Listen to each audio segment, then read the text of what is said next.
Oh, all Oh, right. too late. Here's to the launch of virtual conference season. Go team. Go team. Woohoo! Yeah. The Q&A last night seemed to go well. I was tuning in while I was putting my 3-year-old to bed. Yeah, I thought it went. In general, I thought last night went really well. Uh, Mhm.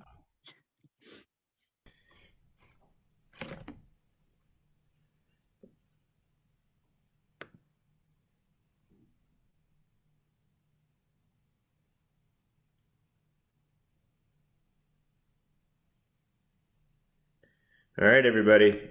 It's 2 o'clock. Time to log off your TikToks and get ready for the Western Colorado Food and Farm Forum. Sort of subtly, just the Colorado Food and Farm Forum this year. Welcome everybody to the launch of the Colorado Food and Farm Forum. We are really excited to have you all here. I'm going to start just with a little bit of housekeeping to get us going. Please, well, we're in the webinar, so don't worry about your mic on or off, but you will notice that there's a Q&A portion in this webinar feature down in this bottom bar. If you have questions that you want to send in, please put them in there. We will be trying to monitor the chat. But this is also a relatively short session, so we may or may not have a whole lot of time for questions and answers. But there's that Q&A feature down there. Really want to highlight and thank our conference sponsor, and particularly the session sponsor, which is Alpine Bank and Alpine Bank Wealth Management. If you guys don't know about Alpine Bank, if you don't do your banking with Alpine Bank, you're fueling the wrong efforts. Alpine Bank is an amazing organization. They're worker owned and do a lot for the community, not least of which is supporting our conference and other ag programs around the state. So huge thanks out to Alpine.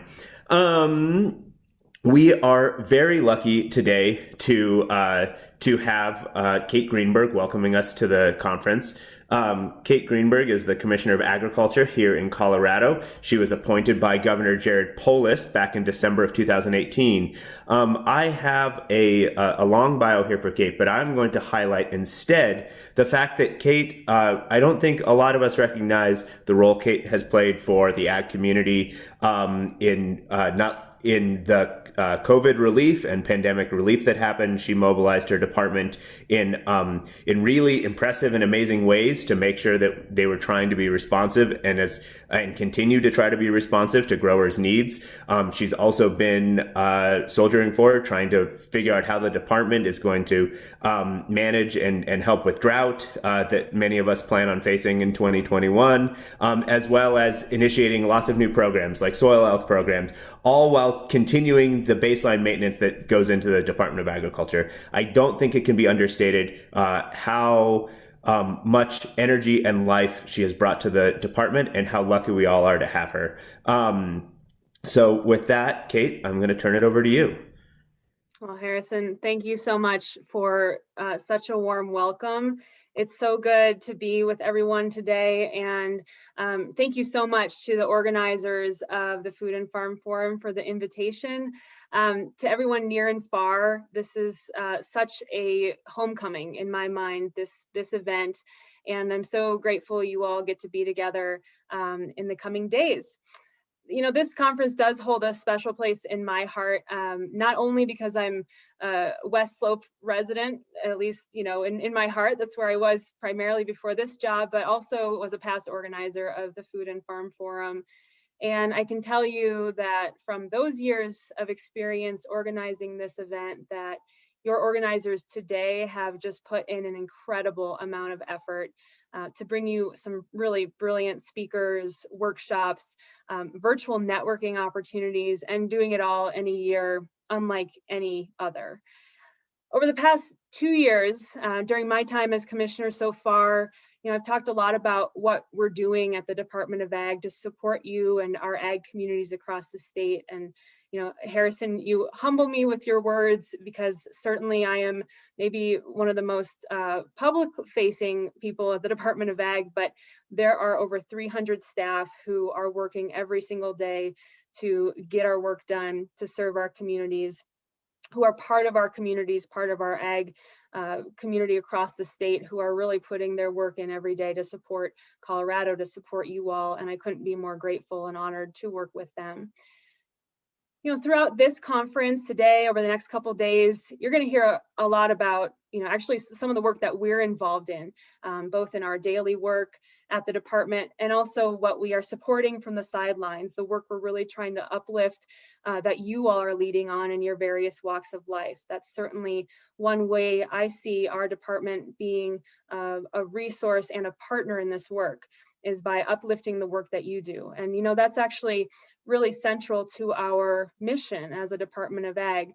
We are, you know, we're not just your typical regulatory agency. We are actually here to advance agriculture in Colorado, to protect consumers and a safe food supply, and to advance stewardship of the natural world. So we've got an incredible charge set out before us, and we're very lucky, in my opinion, at the department to be able to be partners with our ag community, to advocate for our ag community, and really look at how do we advance your work, how do we uplift the whole of the tide that we are all in to rise all boats at once. And that's really the framework we have. So throughout this conference, you're going to hear about some of this work, even though you won't hear it from us. You'll hear it from a lot of our partners and the folks whose work we are cheerleading from the sidelines. Whether it's the Colorado Collaborative for Healthy Soils presentation later today, discussions about unlocking regional food systems, supporting farmer-led water stewardship, of course, doing our part to help with climate change, and you know what it means to do all this work collaboratively.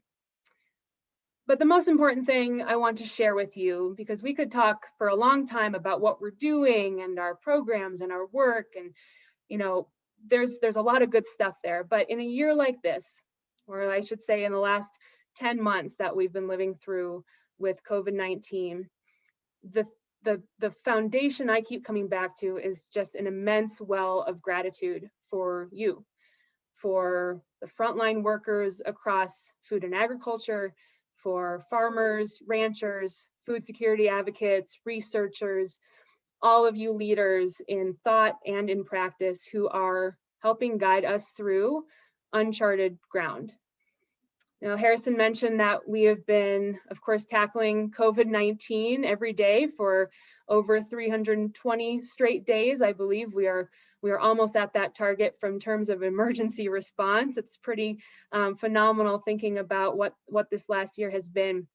But that has not been the only issue. We are deeply concerned about drought. The three largest wildfires last year that we faced had a huge impact on a number of our ag communities, as many of you know who have experienced fires up front and close and personal. We want to support you in building resilience. That's really our focus. How can we at the state level help absorb the risks that you manage every day? You know, I talk a lot about, especially on the Front Range with folks who are interested in ag and what producers are facing. I talk a lot about how farmers and ranchers and food and ag workers absorb so much of the shock in the system for the rest of us.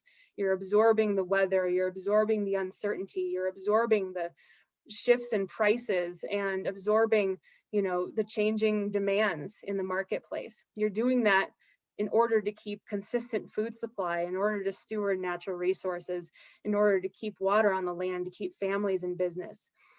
It's really remarkable what our ag community does. And part of our role and part of my role and what I am committed to and passionate about is telling that story to a much broader audience and really trying to bring more people who don't yet have a relationship with agriculture into the fold so that we build those alliances and those relationships that will help us move through the future.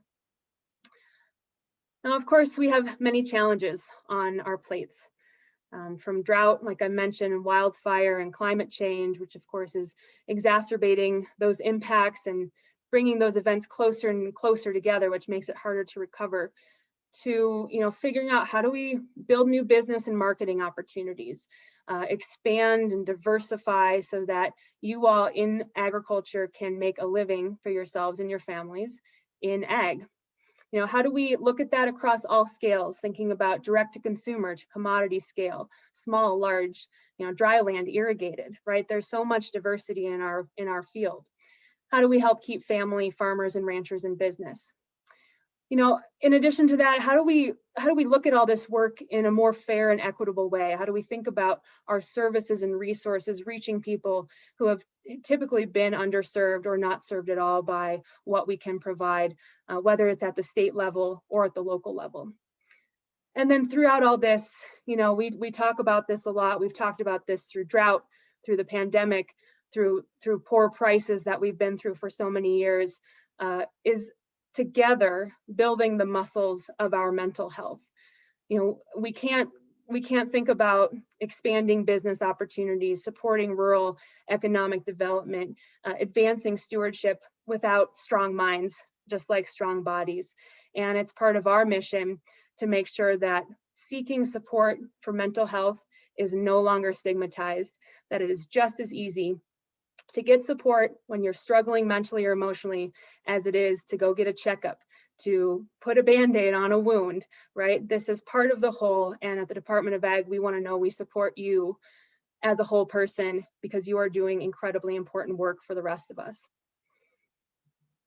We as ag, food and ag really are a large, diverse, dynamic, passionate community, and we have many challenges to tackle together.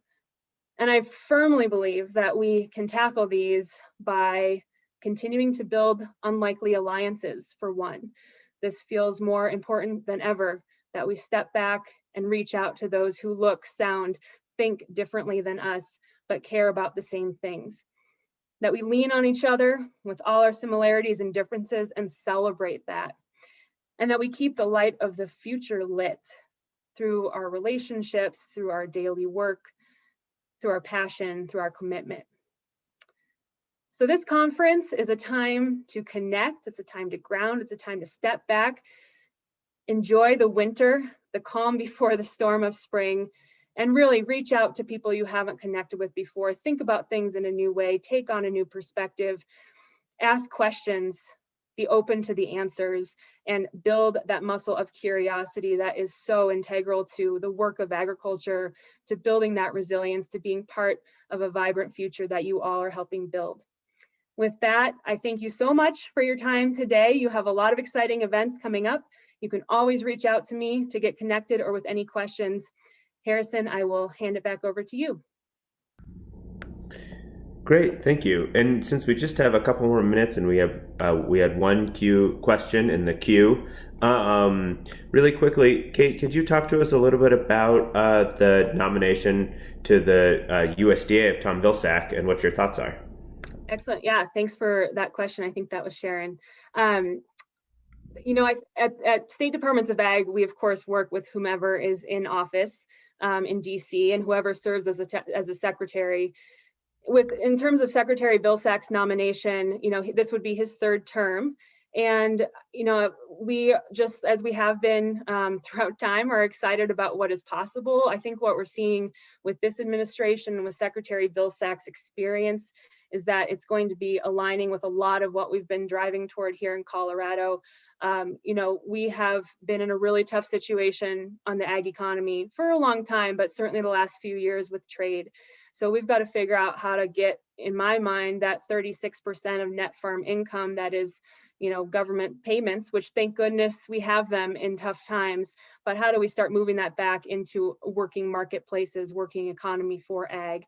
Climate change is a big one. And of course, you all are living it every day. We want resources, we want technical assistance, we want support to help absorb the risks that you're facing. Questions of equity, of serving a broader population, of thinking about that work of fairness and equity in new and bigger ways is so critical too. So, we're excited, we're ready to get to work with USDA.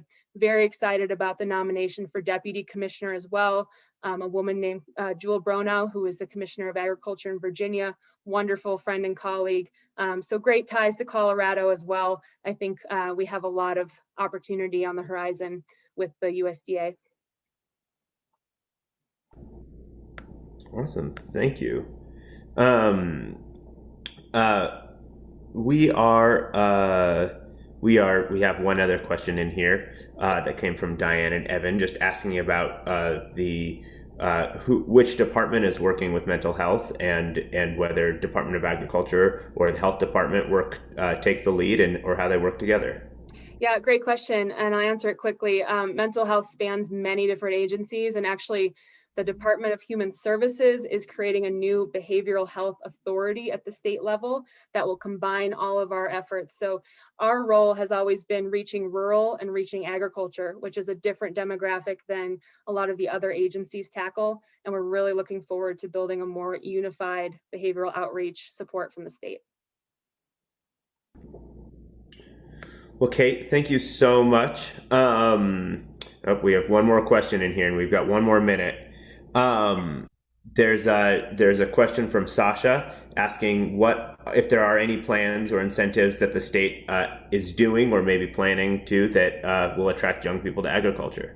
Yes, real quick, we have our Ag Workforce Development Program that pays ag employers up to $5,000 for ag apprentices. We have succession planning support for families looking to succeed their land, whether within or without the family or outside the family. And let's see, those are the main programs, but we have some exciting work on the horizon to really scale up what we offer. So stay in touch with us, and I don't want to make you late. So Sasha, happy to talk offline. And Harrison, maybe you can just make sure folks have my contact info and the department's website and people can follow up. Sure, and we can also connect in the Hoover chat boards. On the Hoover site, there's opportunities to connect there. We'll work on facilitating that. And please, Rose, I'm going to hand it over to you to really quick wrap us up. Thank you, Harrison. So all the attendees should be getting invites shortly to join. Actually, on Hoover, you follow the link to your next session. So have a good session, everyone. Please exit out of this room and follow the link on your email or in Hoover to your next speaker. And we're gonna brutally kick you all off. Goodbye.